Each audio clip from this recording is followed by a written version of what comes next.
Okay everyone, welcome to another video lecture series for differential calculus. So today's discussion will be on derivative of the trigonometric functions. Okay, to start off, let's try to recall first. We all know at this point that we have 6 trigonometric functions. We have the sine, we have the cosine, we have the tangent, we have the secant, the cosecant, and the cotangent. Now, this set of trigonometric functions, individually, they have their own set of derivatives, and they have their answers to the derivative of each of this function. And for introductory calculus courses, normally this formulas for the derivative of each of the trigonometric functions are introduced, where the derivative of the sine and the cosine are presented as part of the definitions. So usually the proof of this part, these two definitions here, are skipped altogether because the proof for this are actually beyond the scope of normal calculus discussion, and actually this requires a bit of deeper analysis in order to prove that the derivative of sine is cosine and the derivative of cosine is negative sine. So what I'm going to present to you is that I'll be applying the same strategy, wherein we take that these two definitions, or the derivative of these two, the basic sine and cosine functions, would be a part of the definition for the derivative of the trigonometric functions, while the rest of the trigonometric functions, the tangent, the secant, the cosecant, and the cotangent, would be derived from the combination of the two basic derivatives of the sine and the cosine. Okay, so let's just go through them very quickly, one by one. So the derivative of the sine function of x is equal to cosine x derivative of x. Why is it that we have a derivative of x tailing our derivative of sine? It is because of the chain rule. If you are having difficulty of recalling, you just try to recall the video lecture on chain rule. So again, once more, the derivative of sine x is cosine x derivative of x, while the derivative of cosine x is equal to negative sine x derivative of x.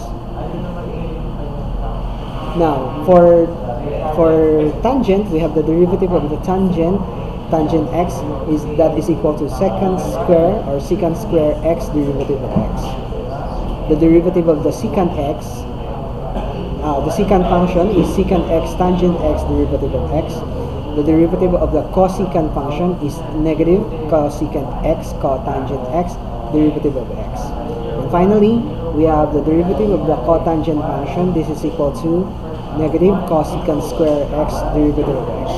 Now, up to this point, I'll be providing you the proofs for the tangent, the secant, the cosecant, and the cotangent, the derivative of each, while taking the derivative of the sine and the cosine as part of the definition. So let's start off with the derivative of the tangent. Okay, so as stated earlier, the derivative of the tangent is equal to secant square x. But to prove this, we need to first express,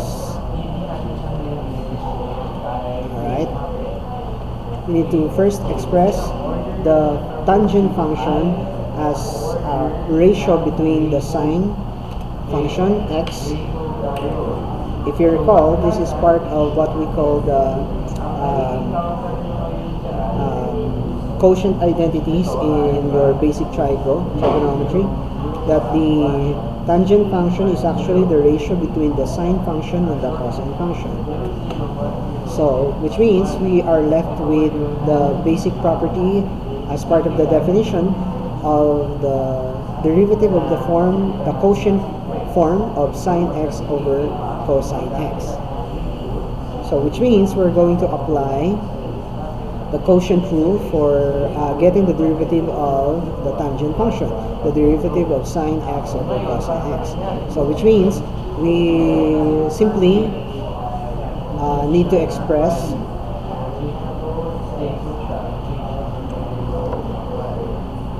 the derivative of the function in the form of quotient.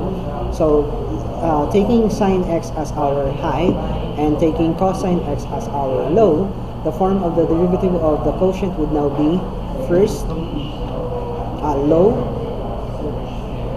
so meaning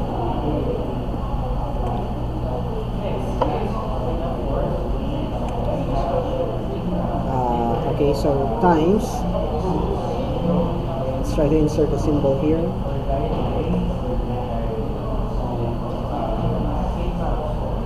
Okay, so times the derivative of, okay, so we have low derivative of high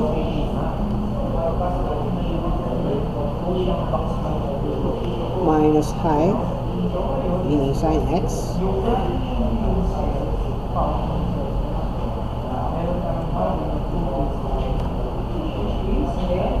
times derivative of low, all over. Let's try to copy first the format. Okay, so this becomes low square. Okay, take note that the square of the trigonometric functions, we usually write it wherein the exponent 2 is attached to the symbol for the trigonometric function, which is basically the same as saying that, for example, cosine square x is the same as equal to saying that this is the same as cosine of x.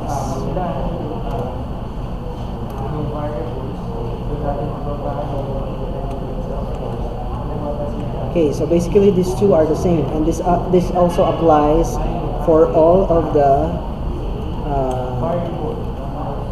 6 other trigonometric functions, right? So let me just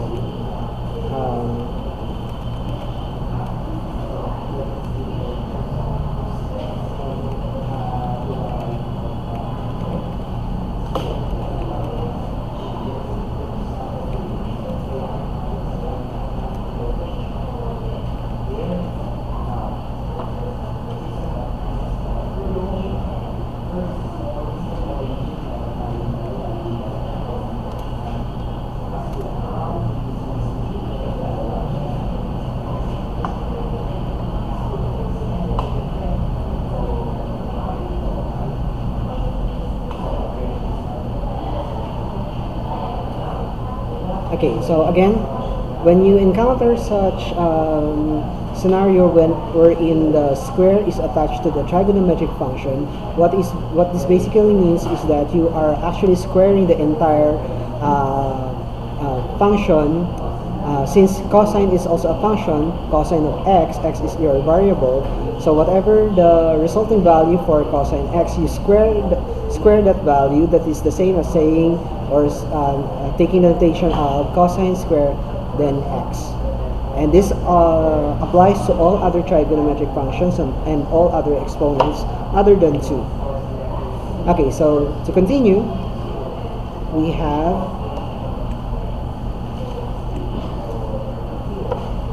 okay, so at this point, we try to replace the corresponding derivatives using the basic definition of the two trigonometric derivative of the two basic trigonometric function for sine and cosine. So the derivative of sine x is cosine x derivative of x, or simply cosine x, while the derivative of cosine x is equal to negative sine x. So let's try to put a parenthesis for this one. Negative sine x Now the dx is understood, so we'll just be at this point removing the dx for the meantime. Now after which we try to simplify.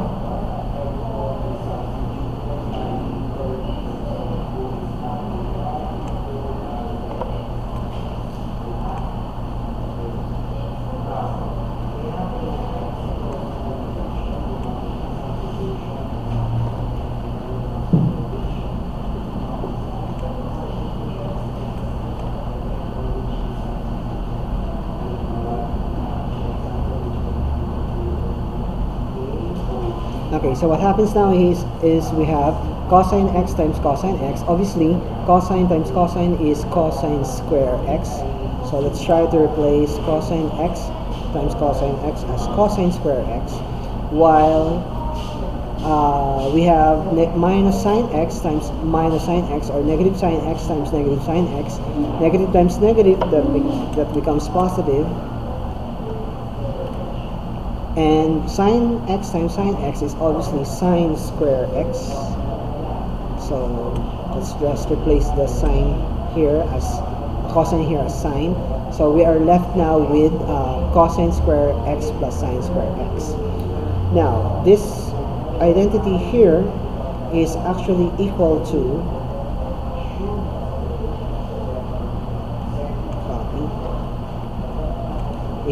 this expression here in the numerator is actually equal to 1. So which means this is actually 1 over cosine square x. So perhaps I'll attach notes here.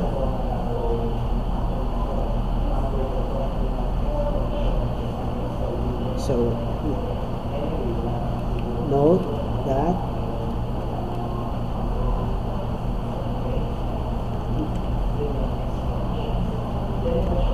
is equal to 1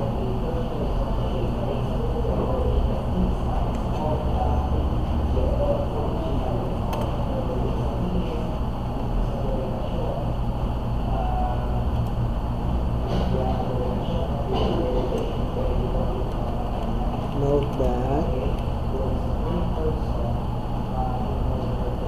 which is identified to be cosine square x and plus sine square x is equal to 1, is identified to be as one of the three what we call Pythagorean identities.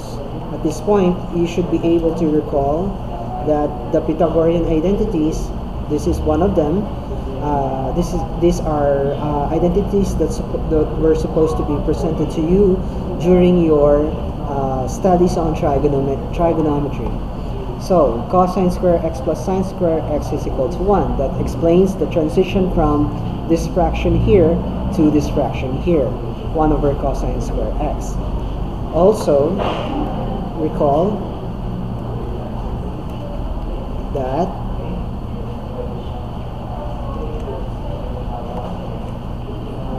one over cosine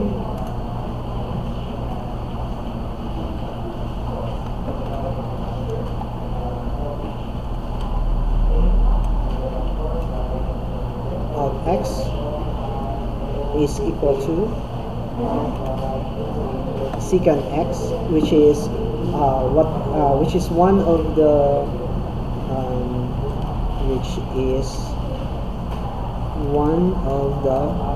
reciprocal identities, again in trigonometry, right? Okay, so take note of the following attached notes in this video lecture series. What I suggest is that whenever you encounter points such as this one, is that you try to recall them from your previous courses in trigonometry or in algebra, so that you would be able to relate them to the current topic on differential equation or differential calculus. Okay, so to proceed, take note that since we have already pointed out that 1 over cosine x is secant x, this means that 1 over cosine square x is actually equal to 1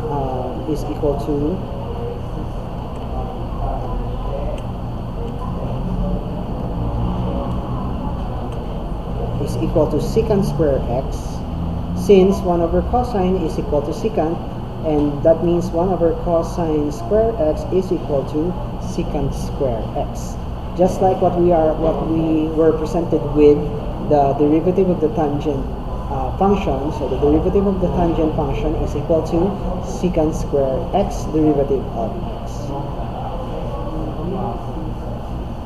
Okay, next one would be the derivative for the secant function, which is defined here as secant x tangent x. So let's try to copy first the flow of the proof so that we could have this step by step.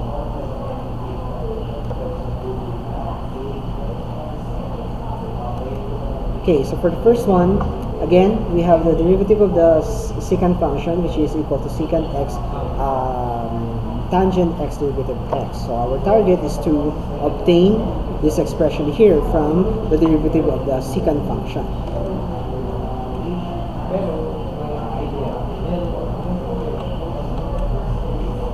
Okay, so at this point, let us recall that the secant function as presented earlier is equal to the 1 over cosine by the reciprocal identities. So if we try to replace secant x by 1 over cosine x and get the derivative of this form, since this is also a derivative of a quotient, then it follows that we follow the steps that we have done earlier using by finding the derivative of the tangent. Okay, so again, for this instance, we have 1 as our high and cosine as our low. So by the quotient rule, we have low derivative of high, that is derivative of 1, minus high derivative of low over low squared. So again, take note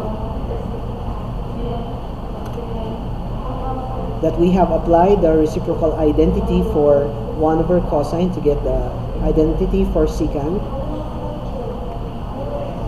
Now to continue,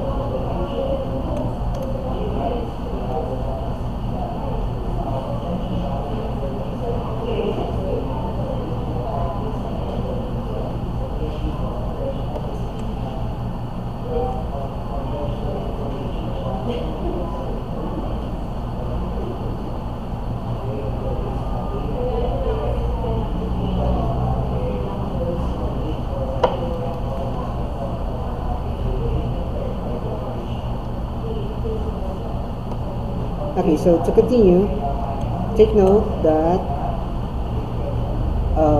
the derivative of 1 is obviously equal to 0. So we have that as 0. And since we have this as 0 times cosine x, which means this part of the equation results to 0 as well. And since that is already 0, then we can drop 0 entirely from the result. So that leaves us for the rest of the expression as -1 times the derivative of cosine x. Now, as for the derivative of cosine x, the derivative of cosine, recall from our set of definitions, the derivative of cosine is equal to negative sine x derivative of x. So trying to replace this one here by the derivative of cosine is negative sine x. Okay, so replacing this with -1 times negative sine x, this means that we simply remove the negative sign, so this results to a positive value. So we have sine x over cosine square x. Okay, so perhaps I could repeat that and do that step by step.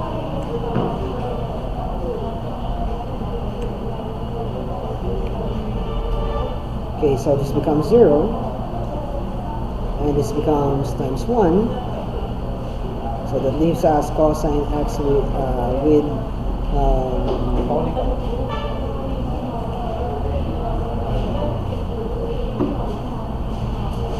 okay, so copy. Again, this entire term here becomes 0, and we drop that out entirely from the expression, while the derivative of cosine is given by negative sine of x, and from here, negative times negative gives us positive, and that would result into this expression here. Now, before we proceed, take note that what we need is to obtain an expression equal to secant x times tangent x. So how can we get the expression secant x tangent x from sine x over cosine square x? Now, before we proceed, take note that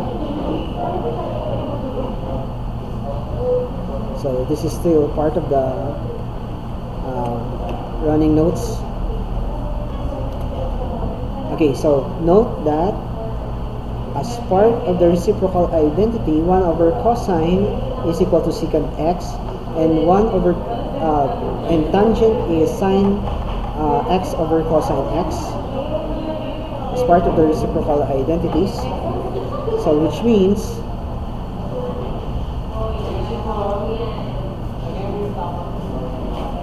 okay, so let me clean up the unnecessary items here, which means that we need to obtain a form of the reciprocal identity having to replace tangent x by sine x over cosine x and secant x by 1 over cosine x.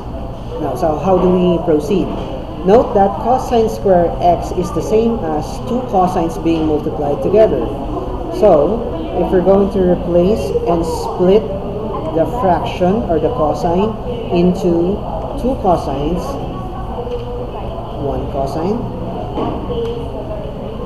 and another cosine, and having to split the fraction into 2, one being 1 over cosine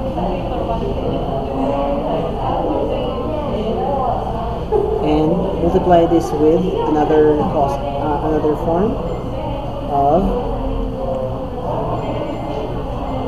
sine over cosine,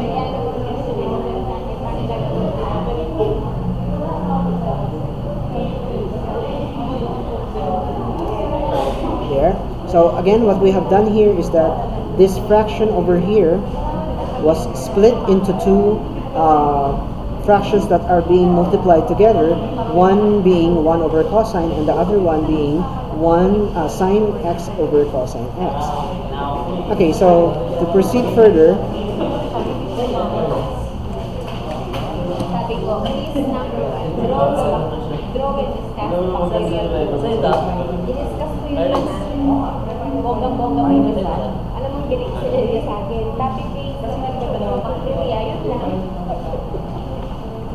okay, so to proceed further, we take note that 1 over cosine is one of the reciprocal identities that was presented earlier. 1 over cosine x is equal to the function secant x.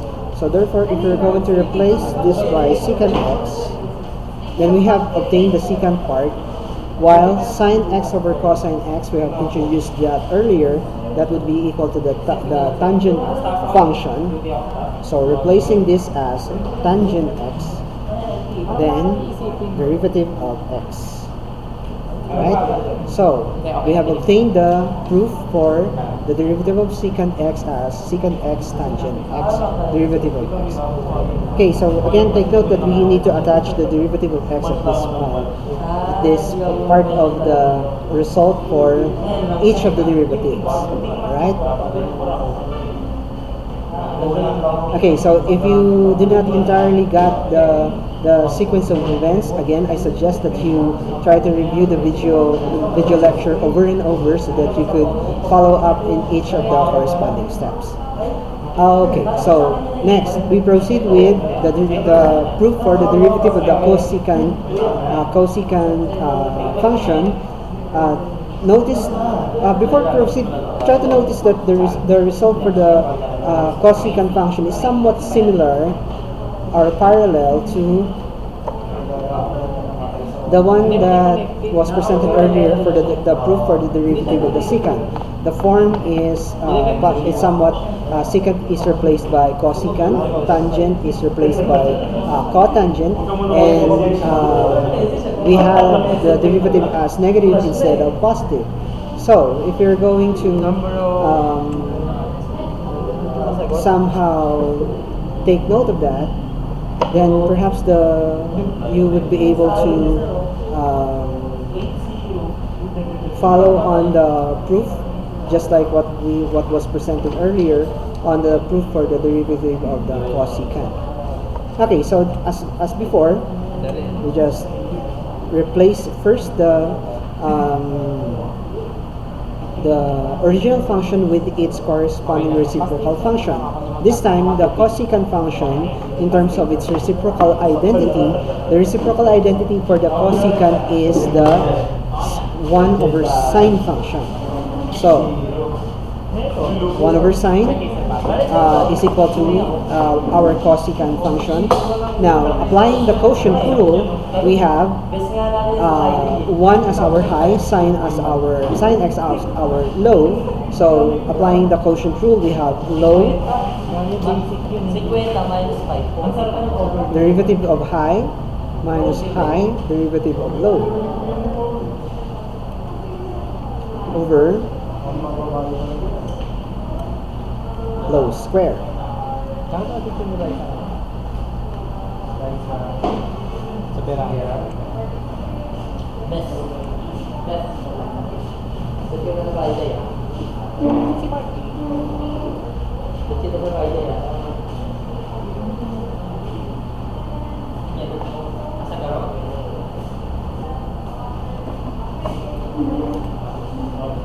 Ganito lang yan, Mark.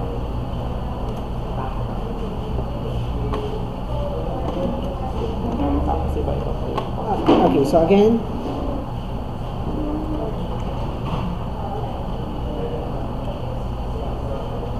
okay, so for the preceding step, we have the derivative of 1. 1 is a constant, so the derivative of any constant is 0. So we have this part of the result as 0, and the derivative of sine, from the definition, the derivative of sine is cosine, so we replace this one as cosine x over sine square x.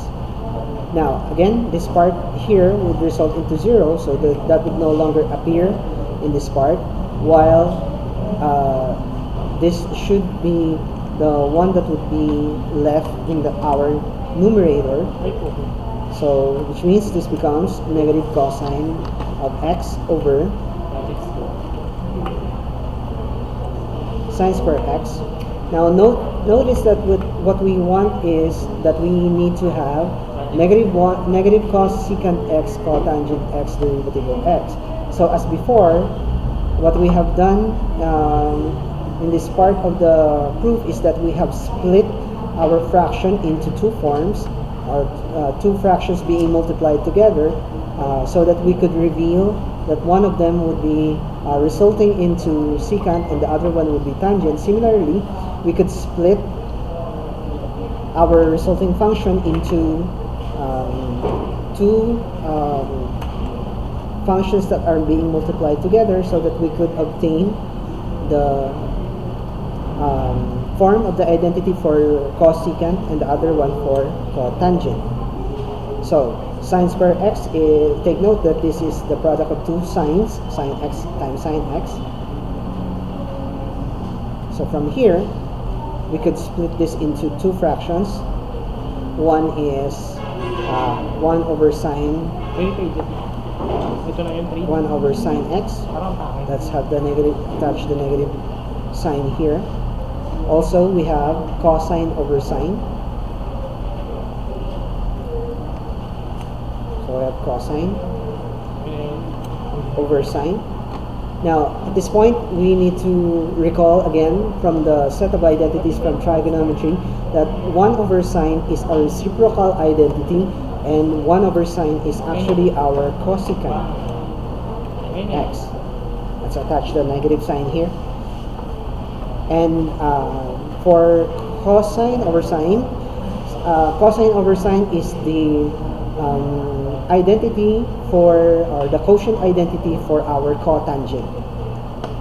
Just as tangent is sine over cosine, cotangent is the reciprocal of tangent, so therefore cotangent is cosine over sine.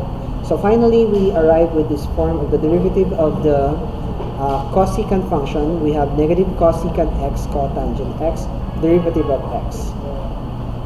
Okay, so for the last part, we have the derivative of the cotangent function, and this should result into the negative cosecant square x dx. And as before, try to notice that the form of the derivative is somewhat similar to the derivative of the tangent function, which is secant square x dx. So it's like replacing secant with cosecant and making the result negative. So for the resulting pattern of the proof, we could follow the result of the proof that was previously presented for tangent. Okay. So, but instead of having tangent, we have cotangent. Now, again, we could replace cotangent with its quotient identity. So, since cotangent is cosine over sine, so we replace that one and apply the quotient rule. So, at this time, we have cosine x as our high and sine x as our low. Okay, so for the quotient rule, we have low, meaning sine x, derivative of high, meaning derivative of cosine, minus low derivative of high minus high derivative of low over low square. So we replace everything here. So the initial result would be sine x derivative of cosine x minus cosine x derivative of sine x over sine square x.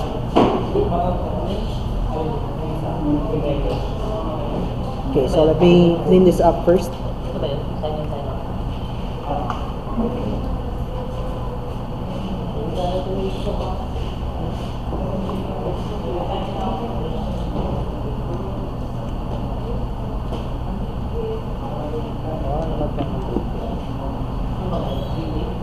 Okay, so next step is to replace the result for the derivative of cosine and derivative of the sine from the initial result of the derivative of a quotient. So the derivative of cosine from the basic definition, the derivative of cosine is negative sine, while the derivative of sine is positive cosine. Okay, so the derivative of cosine again is negative sine. So replacing this one with negative sine, while the derivative of sine is equal to cosine. Now, the next obvious step is to combine the items in our numerator. So we have sine x times positive sine x multiplied by negative sine x. This should result into negative sine square x. So let me just copy this one and attach the negative sign. So again, sine x times negative sine x is negative sine square x, while cosine x times cosine x should result into cosine square x. Now, at this point, try to notice that both of these two are negative. Perhaps we could factor out the negative sign so that we could replace the numerator with a form of the Pythagorean identity that was presented earlier. Recall that cosine square x plus sine square x is equal to 1. Of course, cosine square x plus sine square x is the same as sine square x plus cosine square x. Now, having to replace this one with 1, this should result into this becomes 1 over sine square x. Now, take note that 1 over sine is the reciprocal identity for our cosecant, and since sine square is squared, then this means basically this should be equal to the one that we are looking for as part of the solution for getting the derivative of the cotangent function. So the derivative of the cotangent function is equal to the negative cosecant square x derivative of x. Okay, so having to take note of the following, then perhaps we could proceed with the application examples for applying the 6 basic trigonometric identities and their derivatives. Okay, so let's take example number 1. Okay, so we are given f of x as equal to cosine x minus sine x. So this is a straightforward solution. So simply our f prime of x, or the derivative of the function, would be, well, individually this becomes the derivative of cosine x and the derivative minus the derivative of sine x. So we just simply replace each of these by the definition. So the derivative of cosine is, well, that's negative sine. So you have negative sine x, while the derivative of sine is, well, simply cosine x. Or we could simply rewrite this in simpler form, removing the parentheses. So we have, well, negative sine x minus cosine x. Or we can do this in with the dx attached, just like what was presented in each of the derivative of the trigonometric function. So we could perhaps attach the dx part. So we have dx also for this one. So we have the dx outside. So which means we could actually factor the negative sign and put it outside of the grouping,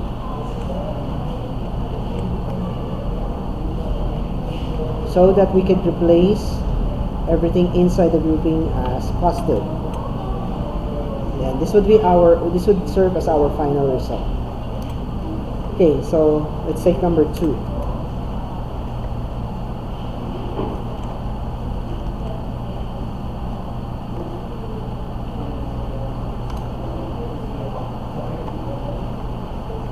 Okay, so g prime of x should be the derivative of cosine x over cotangent x. Now, since this is in quotient form, then we apply the rule for the quotient. We just copy one format and take note of the corresponding high and low. So our high would be cosine x, our low would be cotangent x. Okay, so doing the quotient rule, we have low derivative of high, so meaning this should be low derivative of high minus high derivative of low over, this should be low square. Alright?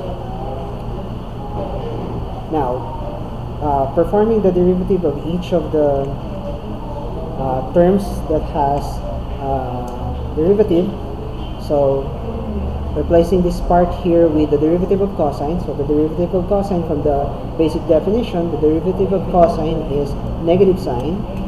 So that is negative sine x.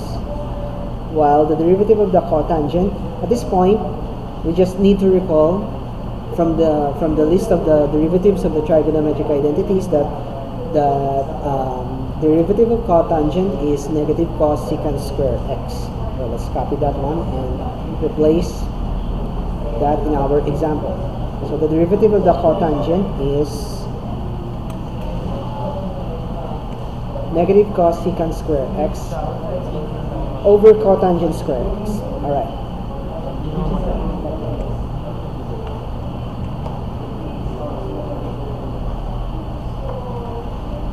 Okay, so to simplify further, recall that cotangent is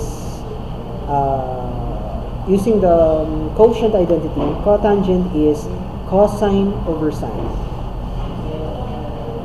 So if we're going to replace cotangent with its reciprocal identity or its quotient identity, cotangent is the same as cosine over sine.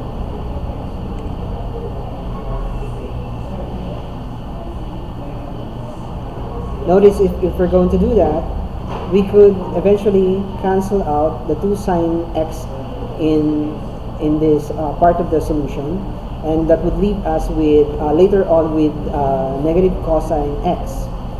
Now, as for this part of the solution, take note that cosecant square x is negative. Negative times negative, that makes it positive, and cosecant x has the reciprocal identity of 1 over sine. But obviously, if we're going to replace that with 1 over sine, we will not be able to cancel cosine x, but that is actually besides the point. So if we try to continue replacing cosine square x with 1 over sine x,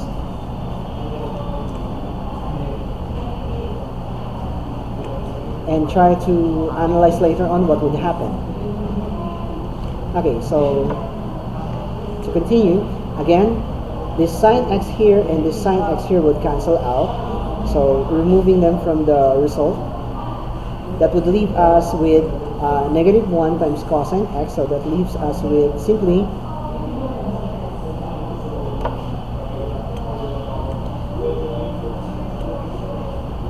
cosine x that is negative. Now, as for this part,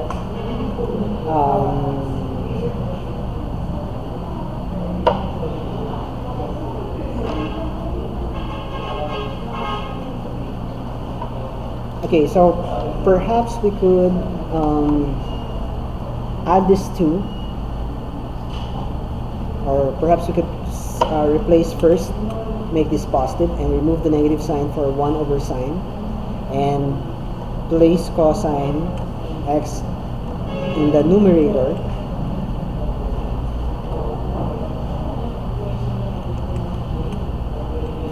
Okay, then perhaps we could combine these 2 fractions here, and perhaps also we could replace cotangent square x with its quotient identity, just like what we have done with the cotangent part. Since this is squared, so we could replace that with the squared form of cosine and sine.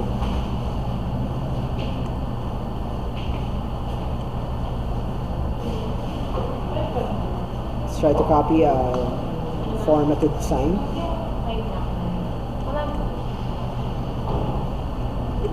And cosine.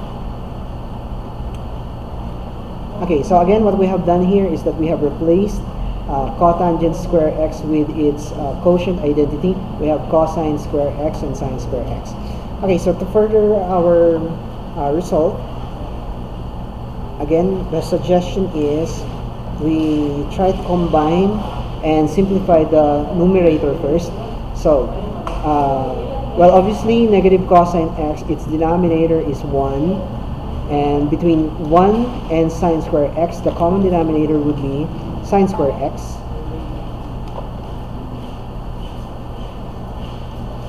Okay, so this would be our common denominator, while this is over 1. So sine square x divided by 1 is sine square x times negative cosine x. That gives us negative cosine x times sine square x, then plus, next is sine square x divided by sine square x. That gives us 1 times cosine, that gives us cosine x. Okay, so to continue,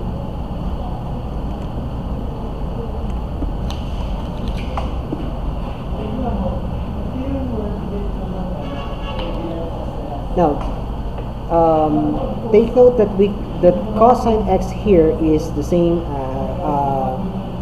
is a similar term or a common term. We could actually factor out that one, but before we proceed, perhaps we could try to write this complex fraction into a product of two fractions. Recall our multiplication of division of fraction. The division of fraction is goes like you copy the upper fraction and you multiply that with the reciprocal of the lower fraction.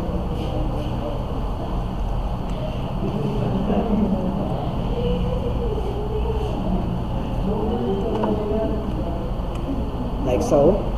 So what happens now here is sine square x times you have sine square x in the denominator.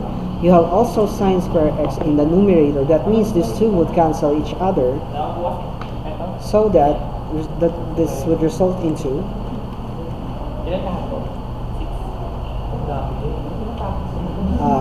this would cancel out. This would also cancel out. So which means we would be left with a single fraction of this form. So you have negative cosine x sine square x plus cosine x over cosine square x. Now, taking note again of the result cosine x is a common term, we could try to factor that one out of this expression. Doing that, the result would be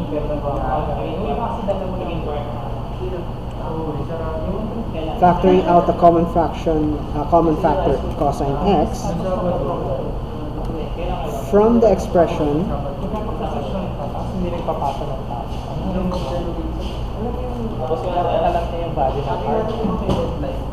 but removing cosine x, and cosine x here would be simply equal to 1 over cosine x.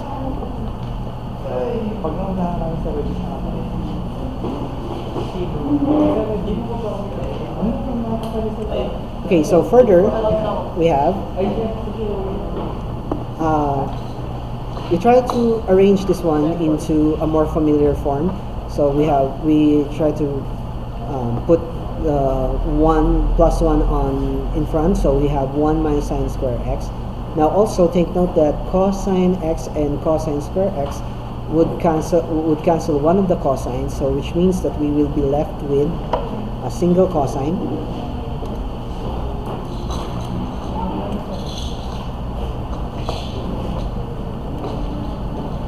And we no longer have the cosine in the numerator, and we simply have 1 minus sine square x.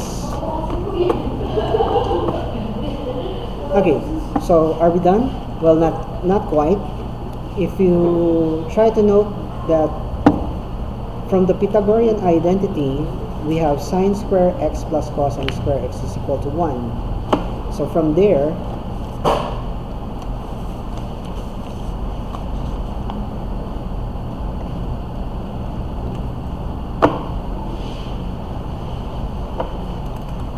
try to add some notes. Note that from the Pythagorean identity, we could derive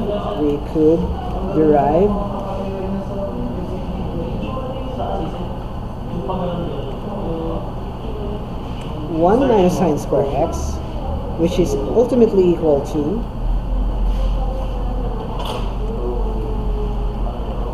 cosine square x. Alright?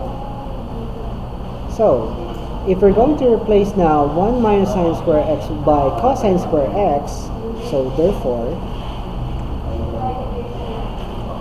having to replace 1 minus sine square x by cosine square x,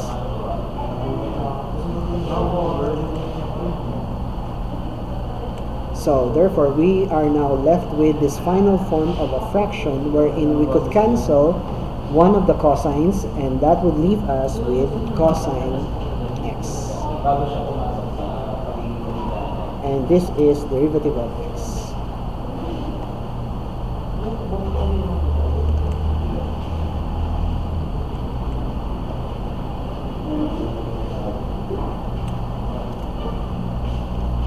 Okay, so let me just clean this up before proceeding with the next example.